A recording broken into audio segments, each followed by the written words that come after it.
To celebrate the launch of the 7th generation 7 Series, some 45 years after the launch of the original 1st generation, today we're going to talk about the history of the 7 Series, looking at each of the 7 models that has culminated in today's launch.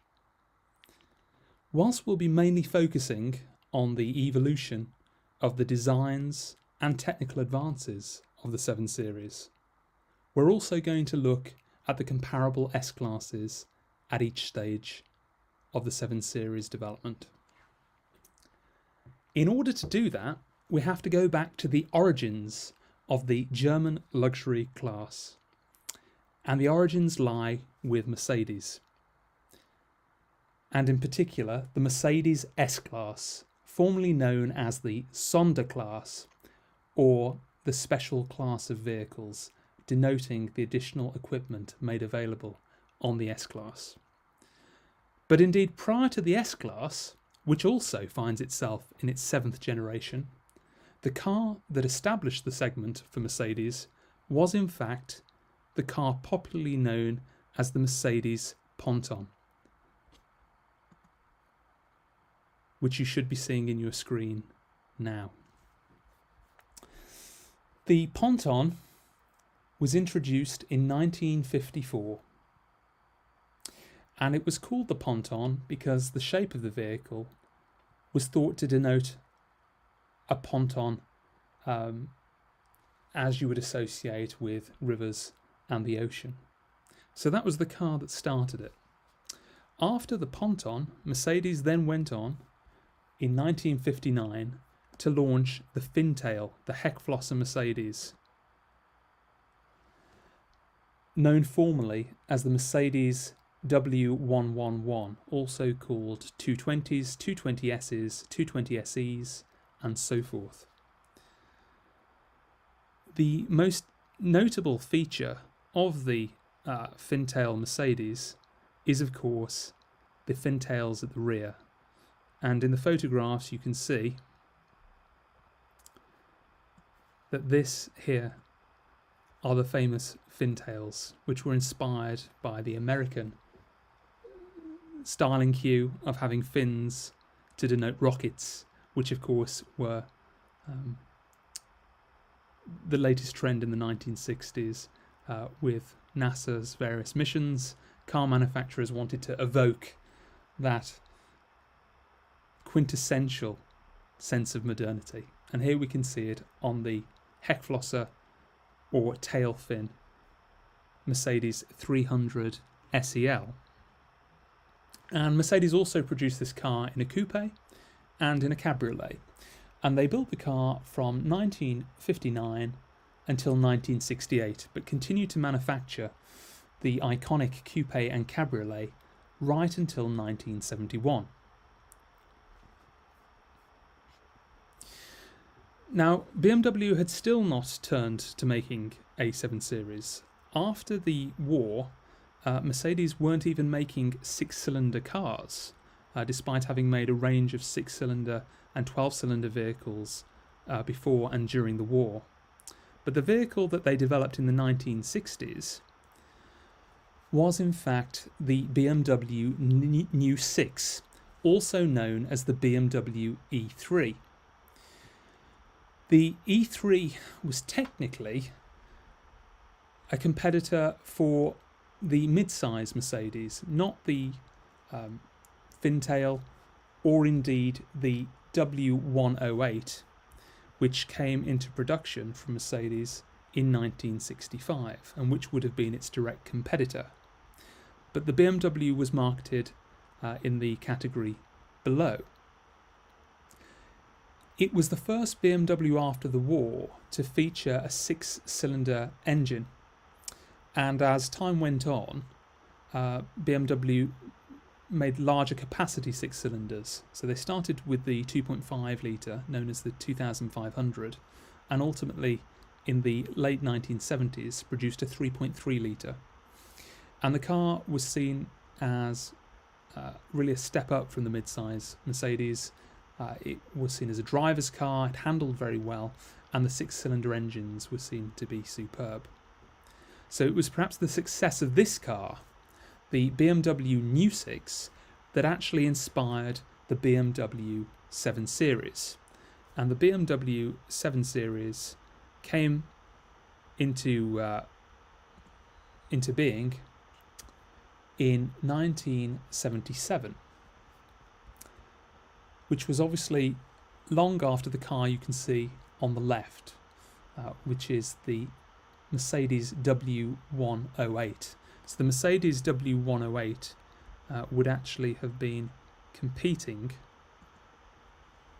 really only with the BMW New 6. So it almost had the market to itself. But it was a successful car, and BMW no doubt decided that they needed to produce a competitor. So the W108 ran until 1972. It was then replaced by the first generation S-Class. The first generation S-Class, known as the W116, entered production in 1972. So yet again, Mercedes only had to compete with the BMW New 6 a segment below. It essentially had the market to itself, no doubt greatly helping Mercedes in establishing themselves as producing the leading German luxury limousine. And the W116 ran until 1980. It was then followed in 1977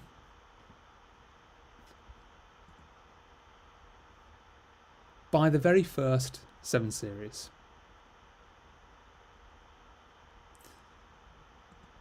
This car, which you can see on the right hand side, and these cars overlapped for a very brief period. This competed with the W116 S-Class for the last 2 years of that car's life. And here on the right you can see the front of the first generation E23 BMW 7 Series. And this car continued the tradition of a 6-cylinder. It was the first BMW after the war to feature a turbocharged 6-cylinder, and it introduced many electronic features for the first time on a BMW, including an onboard computer, a service indicator, a check control panel, a dictaphone, and complex climate control systems. It was also the first BMW to offer anti-lock brake system, ABS, a driver's airbag, and a new front suspension.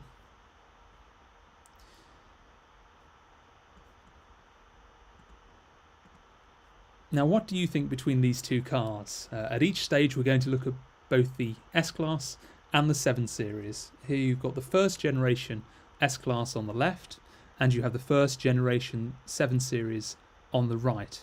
Which do you think wins in terms of design? Which is your favourite? This is the rear of the 7 Series, showing up on your screen now.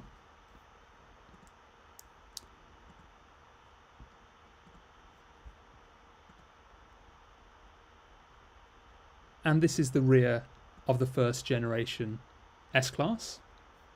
I'll now show you the interior of that car.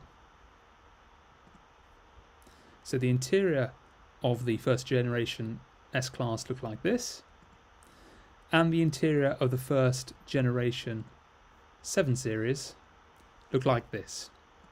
So you can see pretty similar, both quite primitive by today's standard. In the background you can see the interior of the extraordinary new 7 Series, but at the time it was a fairly simple affair with plastic and wood, with traditional dials, with a rather rudimentary air conditioning system, and with a rather simple stereo system. Now, interestingly, the Mercedes doesn't appear to feature a computer, whereas the BMW, you can see on the right hand side, has something that really resembles little more than a pocket calculator, but that was its onboard computer. And you can see on the lower left hand side, just above the wooden console, you can see what I believe was the dictaphone, so that drivers could make a note if they had any thoughts whilst they were on the move.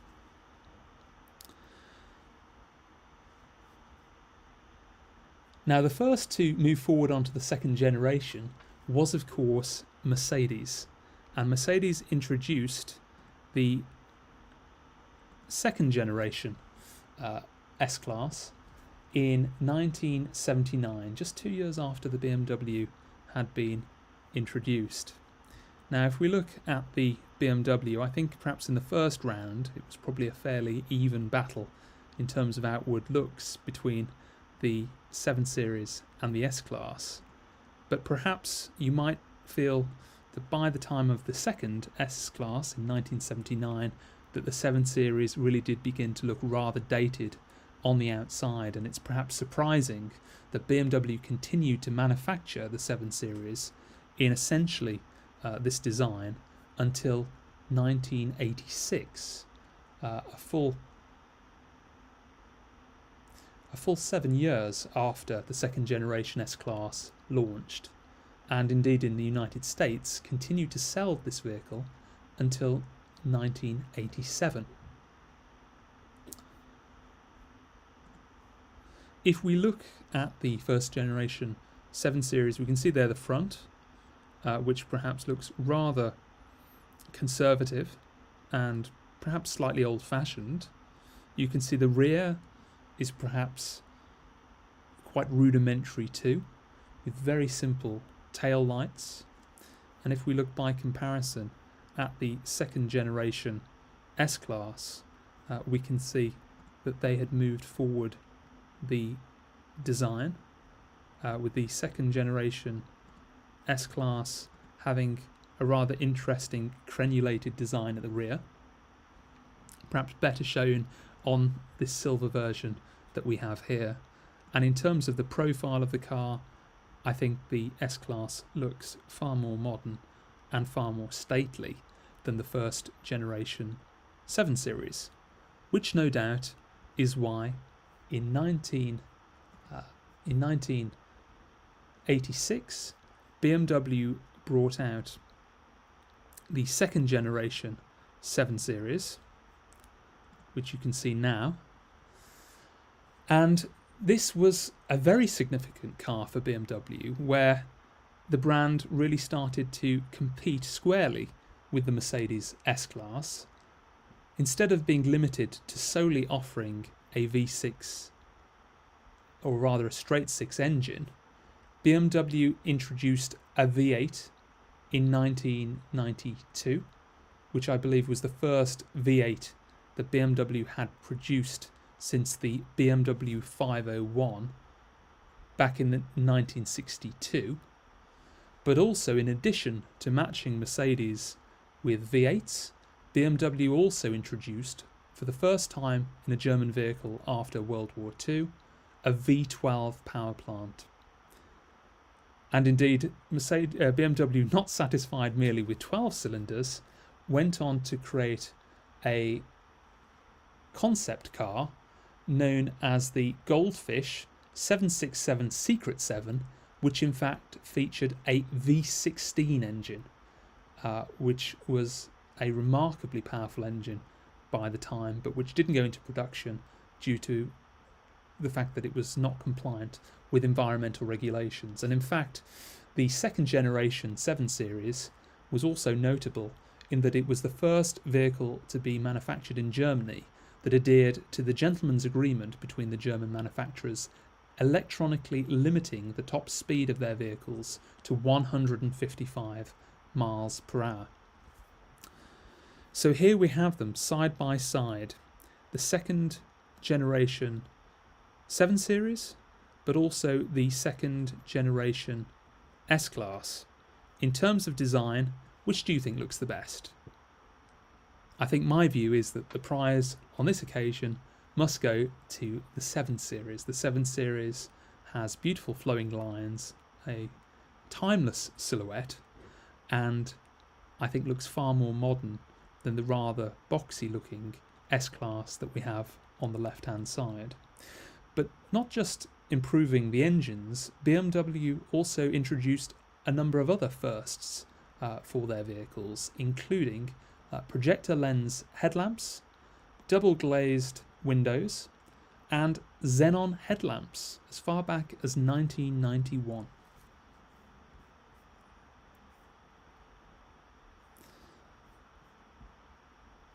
So there you have the front and side profile, but I'll now show you some other angles of the BMW 7 Series.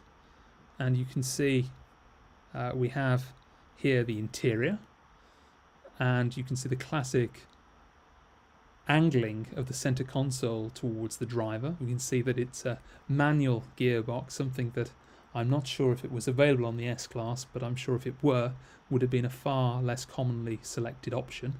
We can again see the by now trademark BMW in-car computer, and we can see very familiar instrument dials which BMW retained well into the 2000s. If by comparison we look at the Mercedes S-Class interior, we can see that Mercedes had a rather different approach to their interior design, and we can see that there. Now, which wins the prize for interior design? Well, I think that's a closer match. It might be argued that whilst the BMW is more driver-centric and has the addition of an in-car computer, perhaps the layout of the Mercedes interior was slightly more luxurious and slightly more stylish.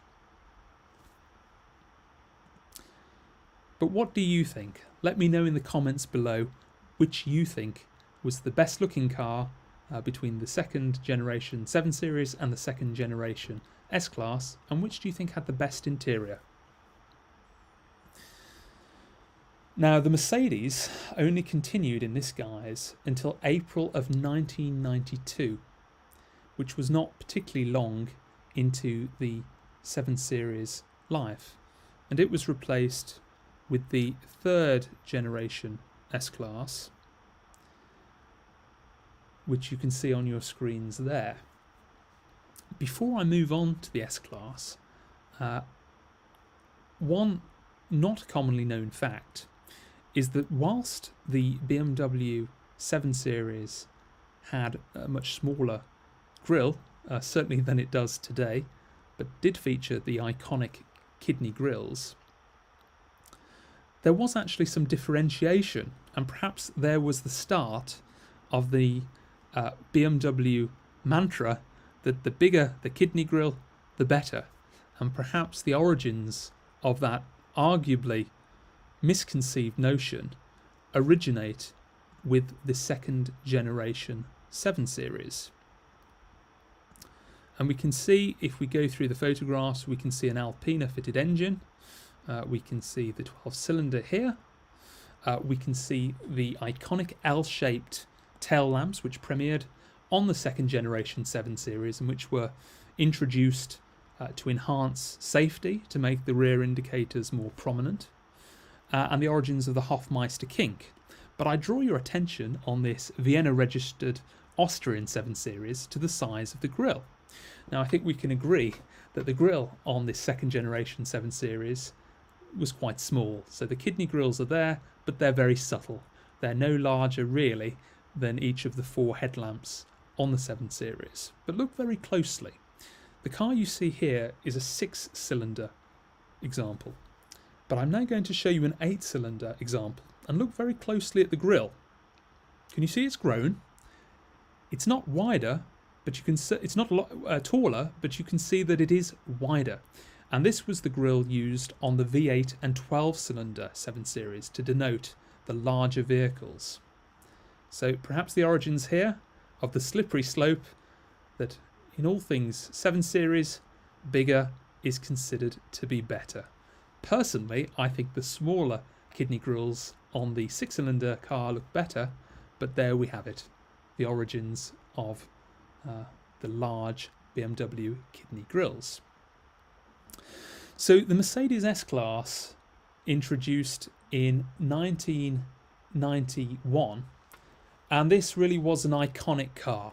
And whilst the second generation 7 Series perhaps outdid the second generation S-Class, it faced far stiffer competition in the third generation S-Class. Mercedes invested around $1 billion back in the late 80s to develop this car. It grew significantly over its predecessor, and indeed it cost 25% more to manufacture. It featured a number of very impressive automotive developments. It featured double pane window glazing, just like the second generation 7 Series, self-closing boot lid and doors, electric windows with anti-jam, rear parking markers which popped up at the rear to indicate where the rear of the car concluded. It's a very large car, and it became synonymous both with luxury, with plutocrats, and with governments all around the world. And armoured versions were spread to governments around the world. A very impressive car. So BMW had to bring out their third generation. And for their third generation, the 7 Series grew once again. And this perhaps is my favourite of the 7 Series designs, the third generation BMW 7 Series, which came in, known as the E38, came in 1994 and continued until 2001. So 3 years after the introduction of the third generation S-Class. And not wishing to be outdone, BMW once again really pushed forward the game. Mercedes might have matched BMW by introducing a 12-cylinder engine, and clearly a V16, despite being developed, wasn't practical. So BMW instead focused their attention not only on driving dynamics and the design, but also the in-car technology, which was truly light years ahead of the third generation S-Class. The E38 7 Series was available with curtain airbags, but also, crucially, back in 1994, it was the first European car to offer satellite navigation. Although satellite navigation had been available on certain American cars, it was the first European car to feature. And you can see that although in later third generation S-Classes satellite navigation was an option, it was very clear from the dashboard that it was not an innovation that had been anticipated in the design of the dashboard. Whereas in the 7 Series, you can see clearly it was envisaged from the very start. Now, this early unit was developed by BMW working with Philips, and it was a CD-based navigation system. And I remember trying it in the early 90s, and I remember just how futuristic it seemed to no longer have to look at maps or to look at road signs, but to be given visual and voice turn-by-turn instructions. But also you can see a very sophisticated air conditioning unit. The computer was integrated into the screen. It also featured a television function within the screen. If we look by comparison at the S-Class interior, we can see that it really was from a previous generation.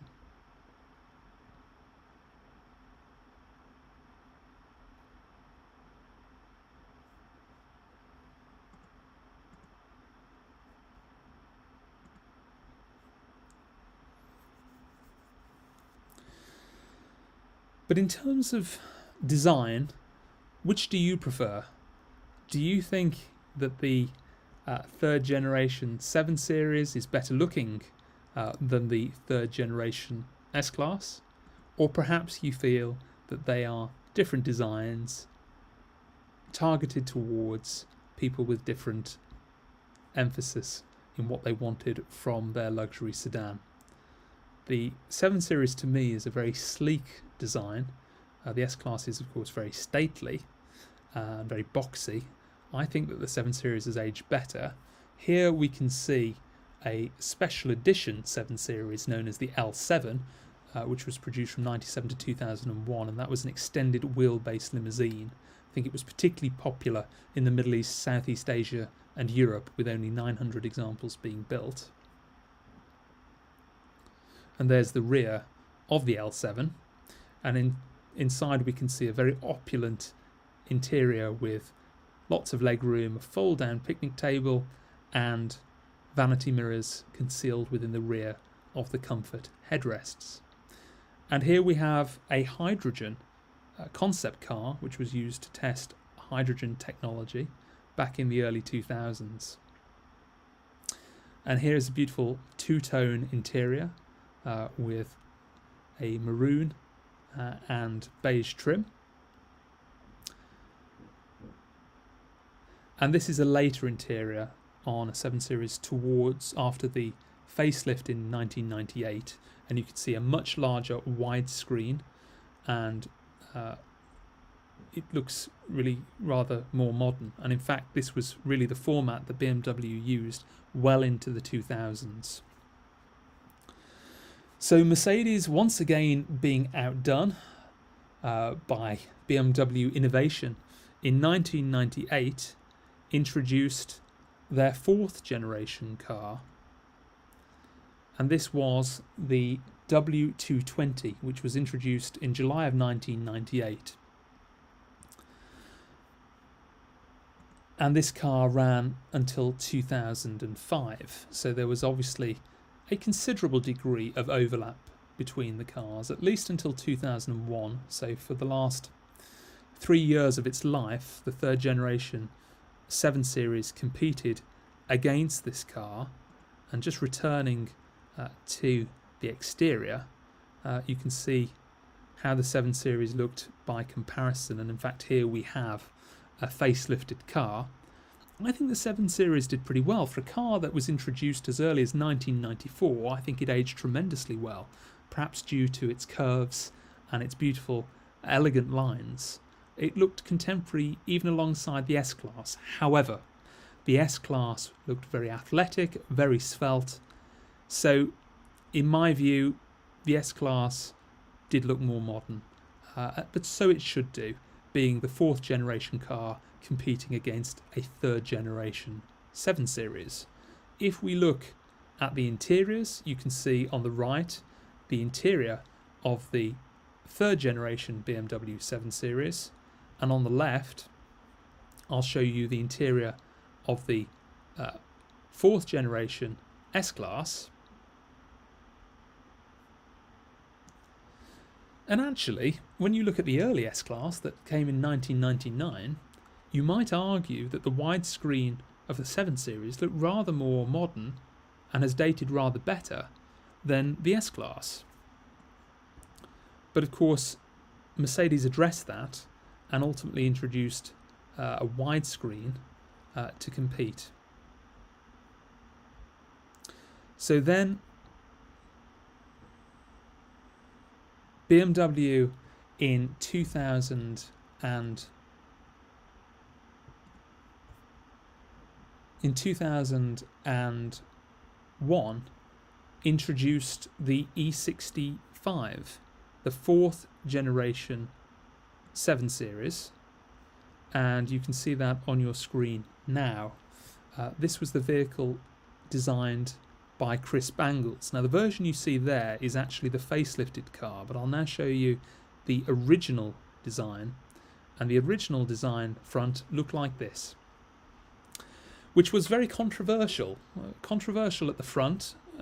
BMW described it as having flared styling and an interesting front, perhaps to my eye not quite as elegant as the S-Class, but the really controversial part was the rear, which was known as the bangle butt. It was meant to denote sort of coupe shape, but actually perhaps looked rather awkward.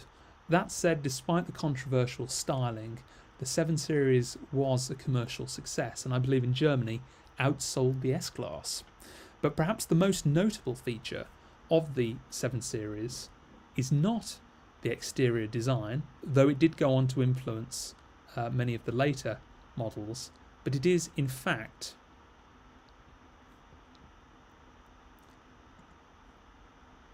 the iDrive interior function.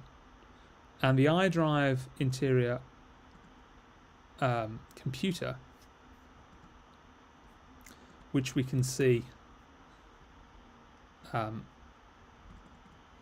here,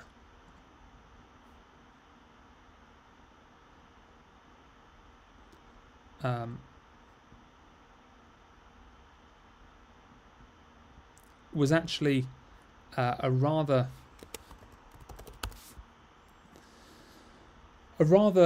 futuristic development back in the early 2000s. You've seen how the Mercedes looked that came in 1999, and arguably, although it had many outstanding features such as a radar cruise control system that could maintain the distance from the car in front, actually the in-car interface was very similar to that which had premiered on the earlier third generation 7 Series. So BMW really moved things forward on the interior of that 7 Series, and I'll show you now what that looked like. So you can see there, you can see two covered designs. So on the left were the instruments, and on the right was the screen for controlling the navigation and the other in-car functions. And you can see a rotary dial, the first on any car, mounted on the armrest, the Idrive System. And you use the Idrive System to control the navigation, the climate control, the seats, the radio, and so forth. And the idea was to reduce the number of buttons on the dashboard. But also, in order to facilitate that, you can see that there is no longer a gear selector. Instead, you selected your gear from a column mount on the steering wheel. Now, the iDrive system, whilst historic and came to inspire virtually all in-car systems that came after it, was initially criticised for being overly complex.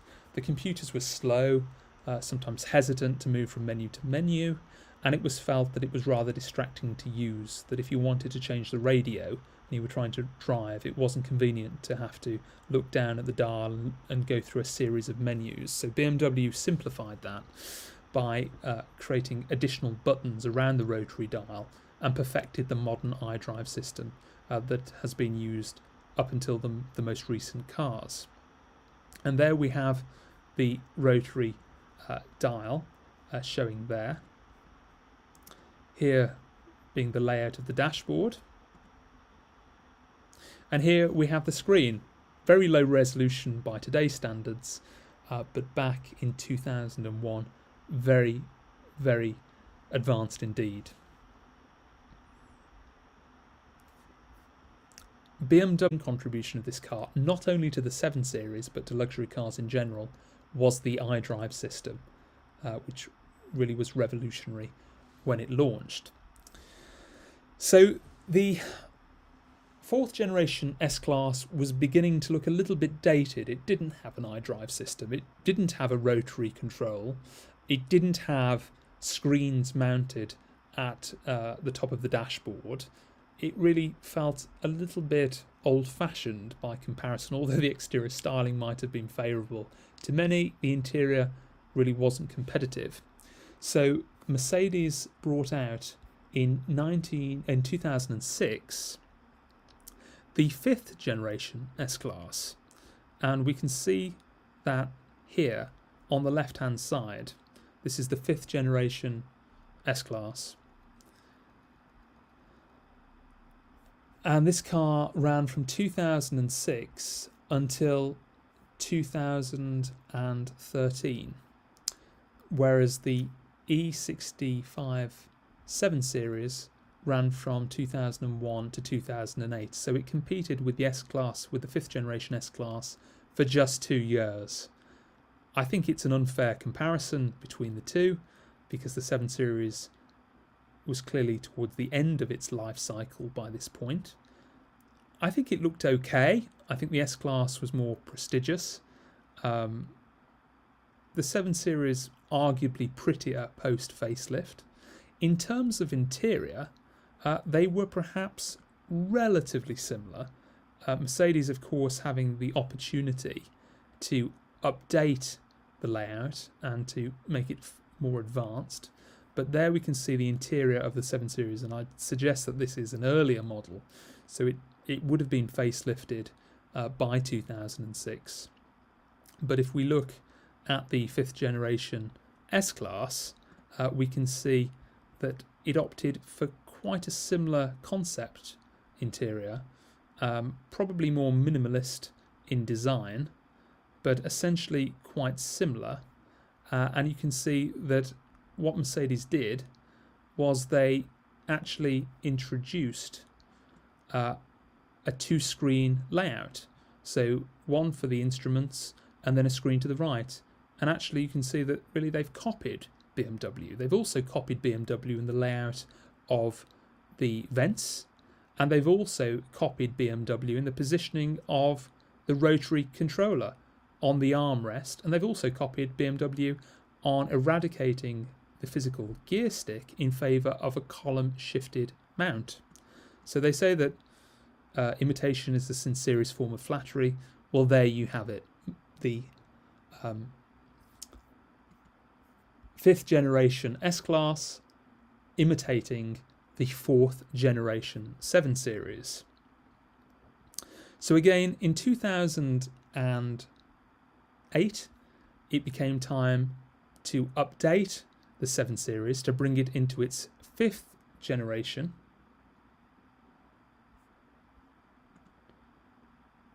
And we can see that there, and you can see that on the right of your screen. And this was the 5th generation BMW 7 Series, the F01.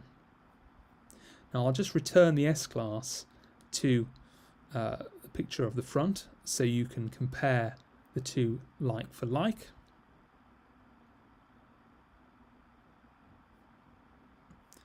So what do you think between the two cars?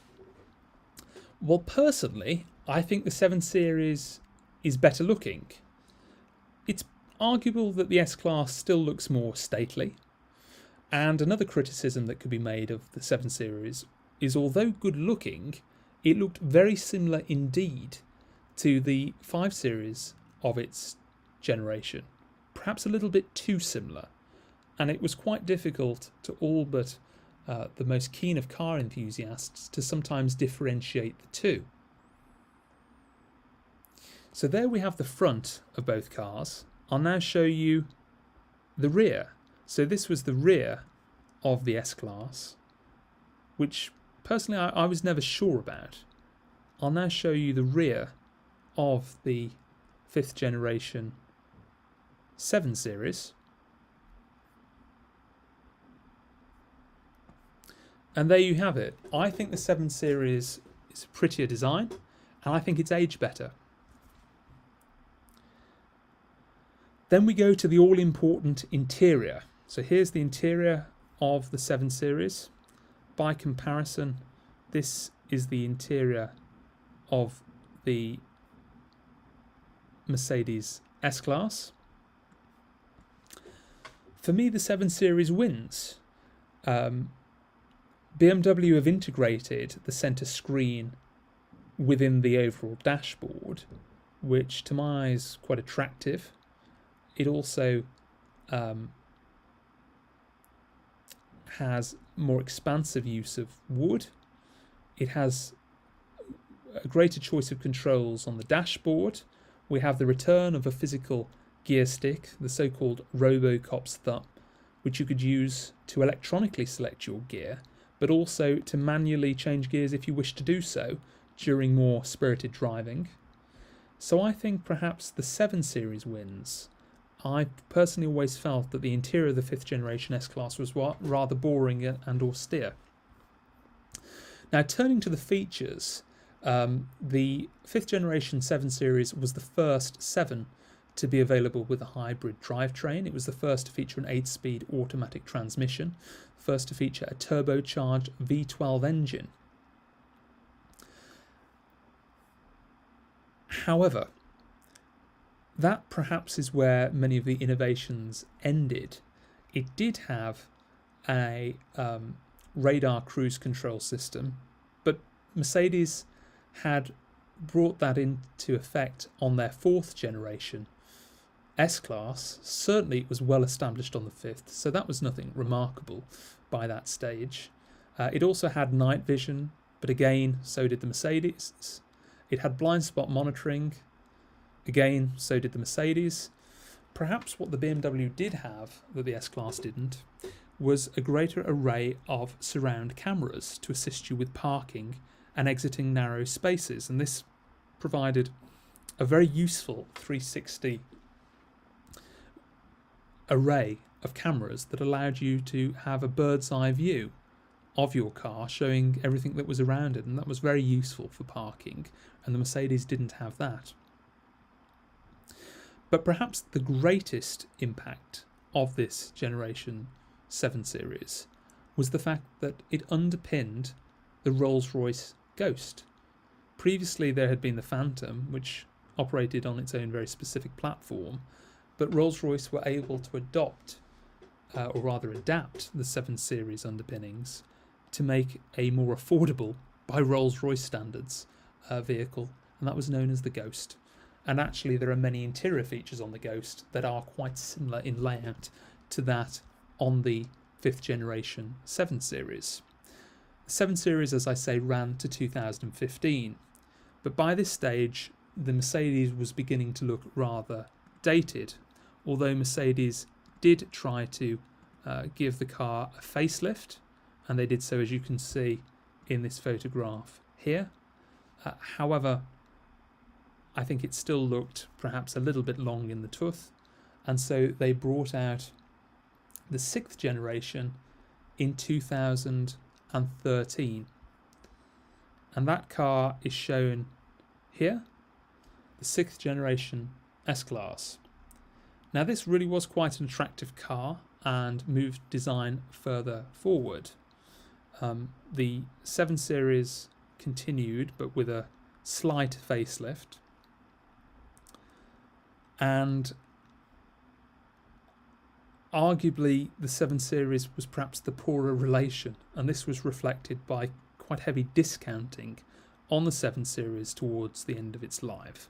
However, although private purchases were fewer than the S-Class, the 7 Series was a very popular car amongst governments, and the reason for that is that it was the first production vehicle to actually hit higher ballistic standards, and the high security F03, which was an adapted 750 Li, was the first car to be certified as being VR7 ballistic protected. And even the UK Home Secretary for many years used the armoured 7 Series, and of course they were very popular. Angela Merkel was chauffeured in them, very popular also in Brussels and used by the European Union. But nonetheless, it looked just a little bit too like the 5 Series, a little bit too conventional, and didn't quite have the cachet of the S-Class, and that was certainly true when the 6th generation S-Class actually was brought into production. So accordingly, in 2015, 2 years after the introduction of the 6th generation S-Class, BMW brought out their own 6th generation vehicle, the 6th generation 7 Series, known as the G11, and you can see that there on the right. Now again, perhaps not as stately as the Mercedes, but perhaps prettier, perhaps sportier looking, perhaps in M Sport trim. But where the 7 Series particularly shone was in the adoption of its CLAR platform, its carbon fibre reinforced polymer platform. It also featured a modern interior, which again brought forward the technological standard of the segment, and BMW introduced such features as gesture control, touch screen, the ability to write letters using your finger on the rotary dial, and giving the driver the maximum number of options to interact with the now perfected BMW Idrive system. And if you look at the rear of this car and you compare it to the rear of the S-Class, we can see on the right an M Sport 7 Series. If you look at the rear of the S-Class, not as sporty, quite conservative by comparison, stately, although not to everybody's tastes, but really very different in tone to the 7. So perhaps at this stage the 7 was the car to drive and the S-Class was perhaps the car to be driven in. But if we look at the interior of the 6th generation S-Class, which we can see here, it was certainly a step up from the 5th generation. Not as minimalist, greater use of wood, greater use of leather, feature climate control vents and a feature clock on the centre, perhaps inspired by the Jaguar XJ. And we can see the continuation of the rotary dial on the centre console and the introduction of an all-digital display, driver's display behind the steering wheel. If we look by comparison at the 7 Series,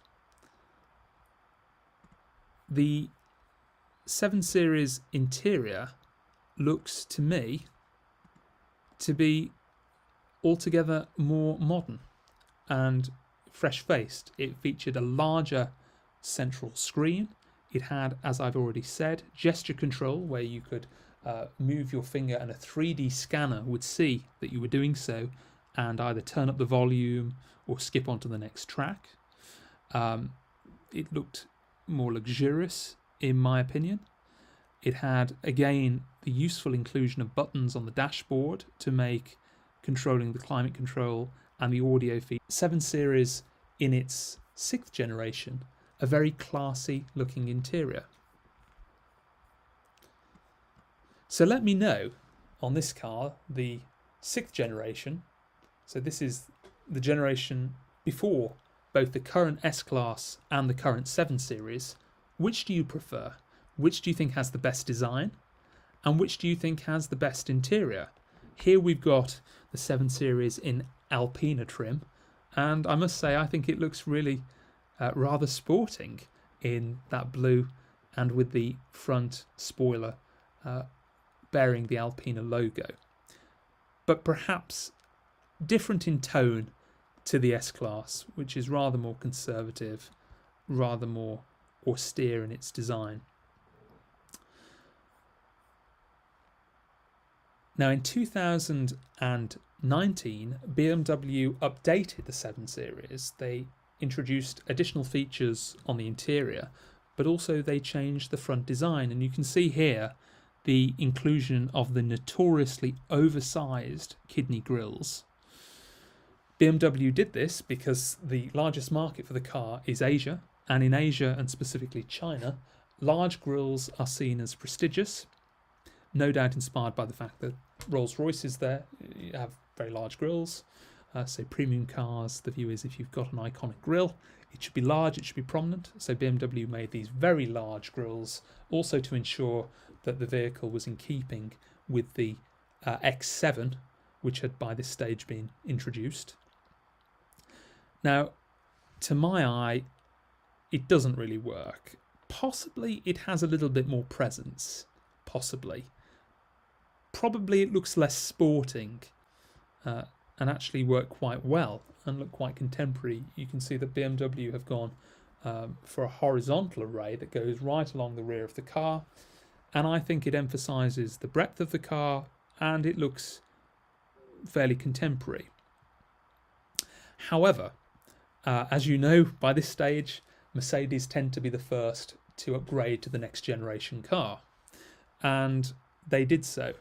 And they did so with the 7th generation, which I will show you now.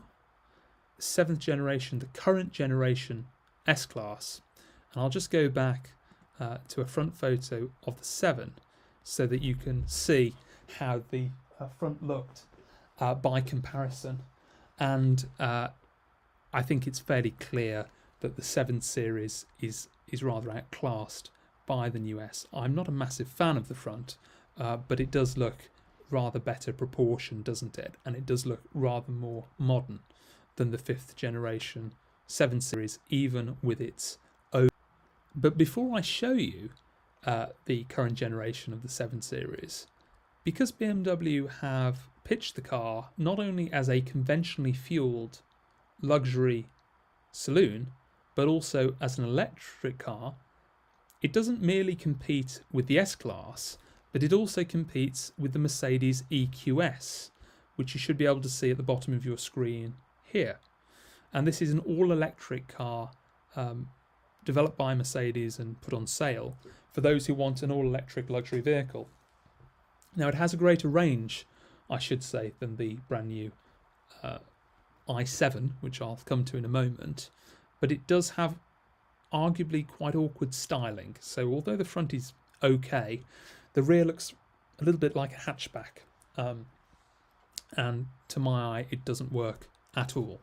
So the new 7 Series and i7 has fairly stiff competition in both the EQS and the 7 Series. And here it is, the brand new BMW 7 Series and i7, which was launched today. And there's the front of it. So what do you think? How does it compare with the 7th generation S-Class? Well, I'll try and show you a front-on view of the S-Class. There's the rear. There's the interior. There's the front. Let's see if we can find a full-on front view.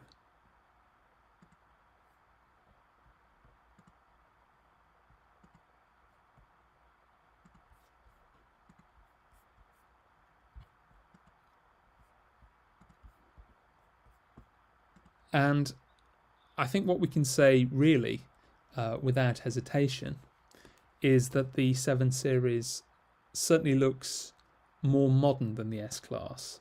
That the new S-Class looked more modern than the previous generation 7 Series, although perhaps that wasn't an awfully difficult challenge, given that the current generation 7 Series had been out for many years.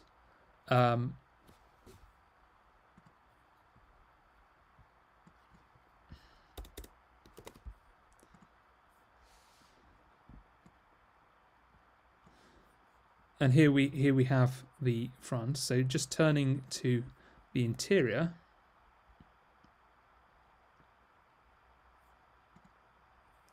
and then going back to the front.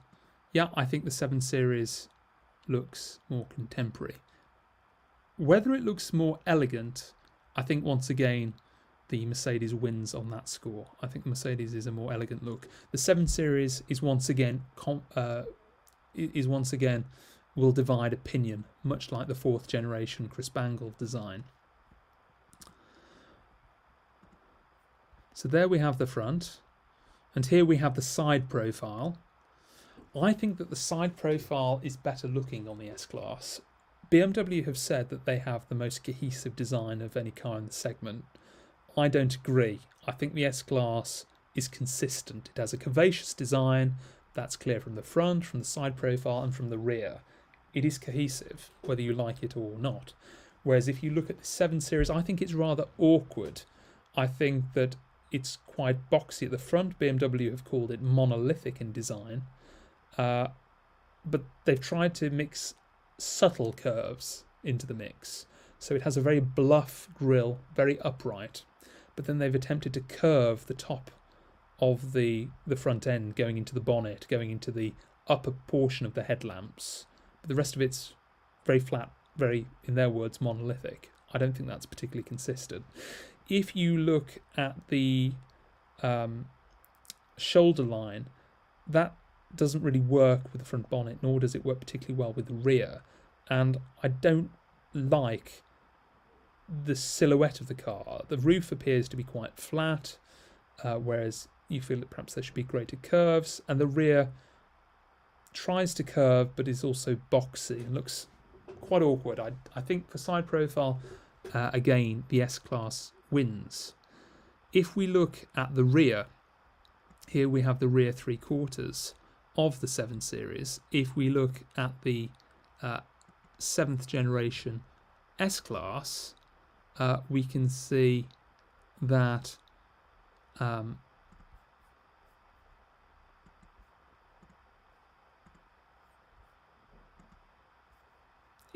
it adopts a different approach. It is far more curvaceous. It's consistent. It has a beautifully curved shoulder line. It has a beautifully curved roof. It has a very curvaceous silhouette.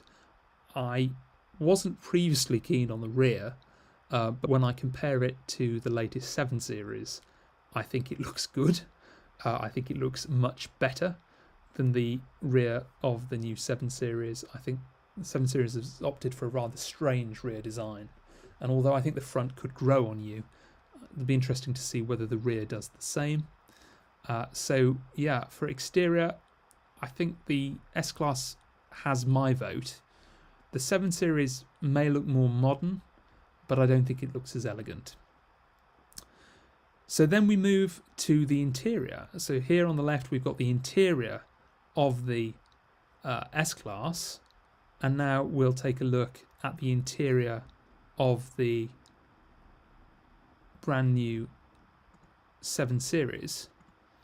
And before we do, we can see some in-depth photographs. And you can see what I mean about the front. I don't know, maybe it grows on you, but you can see the top is actually very flat. Around the wheels is very flat. The bumper is incredibly upright, particularly with the intake flaps on either side. And then you've got this sort of tokenistic curve at the top.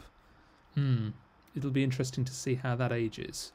The headlamps, I thought I'd like more than I do. I think they look good when they're all turned on, because I think then it gives greater interest to the front. But unfortunately, the running lights are only on the top part, and they're relatively small, which I think, makes the car look very bluff. Here are the tail lights, and although I like some of the sculpting in them, I don't like the overall shape. I think they're quite underwhelming, and I really don't like the angularity of the boot lid.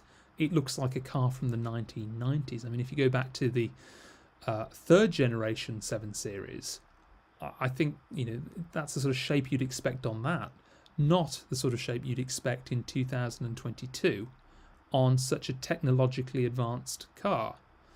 There it is in profile again, and I still think it looks a little bit awkward.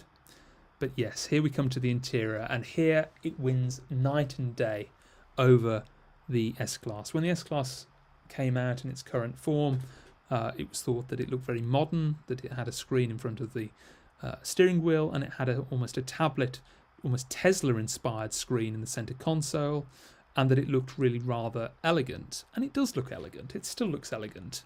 However, it does look rather outdated compared to the 7 Series, in my opinion. The 7 Series has that massive array of screens which are curved. It also has the wood and the leather that the S-Class has, but it has the addition of a sort of crystal interior trim, the addition of an additional material element, and I think it looks really fantastic, really futuristic. And the ability to change the lights, to operate certain controls on it. They've also managed to hide the interior vents within it. And yeah, I just think it looks fabulous. I think it's also interesting that BMW have tried to combine materials. The car you see here includes cashmere trim alongside the leather. And that's done not for people who don't want leather, but an additional material to bring additional variation, additional luxury into the cabin, and to explore new senses of luxury that perhaps if you were looking for a coat, you might want a cashmere overcoat. The idea of bringing it into the cabin to see if it makes for a more luxurious experience with additional materials that you're able to touch. It'll be interesting to see whether or not that cashmere comes off on your clothing, a problem you don't have with leather, but it certainly looks interesting, doesn't it? As do the beautiful aluminium covers for the speakers, and the use of crystal continued into the door frames. And at night, I think it'll look simply spectacular. Here we have a close-up of the use of the cashmere inlaid alongside the leather.